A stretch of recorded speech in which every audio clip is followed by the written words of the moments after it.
Hey, I'm Brandon. I'm from Houston. It's Untitled. I sat in my car the other day and cried. I didn't know why. I pulled up like any other day and just cried. Maybe it was the state of the world, or the state of my world, or maybe just acknowledging the state of decay everything seems to be in. Maybe the realization that life has taken such a toll, and it's only just getting started. And maybe that my memories seem like dreams, and the more I grasp at them, the more they slip through my fingers. So I just sat there with my car turned off and cried. It wasn't a sad cry, or a mad cry, or an ugly cry. It was just a cry that maybe I needed to cry for a long while, but just couldn't.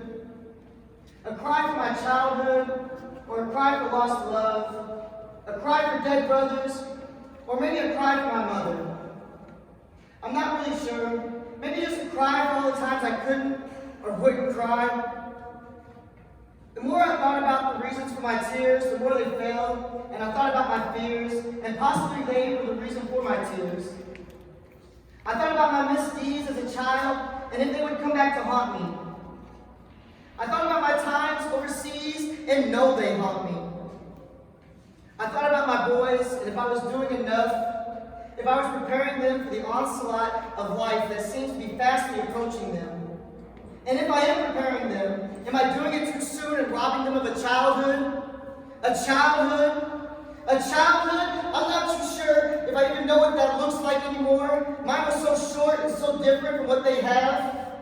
And I had no father to learn how to be a father. So now I just stumble down this path I am on, lost in a haze of the days, trying to pick the right choices, and so I cried. I cried tears that had been locked away for years, and they would not stop, and even now, as I write this, I feel them swelling up in me again, and I don't know why. Maybe it was the state of the world, or the state of my world, or maybe just acknowledging the state of decay everything seems to be in. Maybe the realization that life has taken such a toll, and it's only just getting started. Maybe that my memories seem like dreams, and the more I grasp at them, the more they slip through my fingers.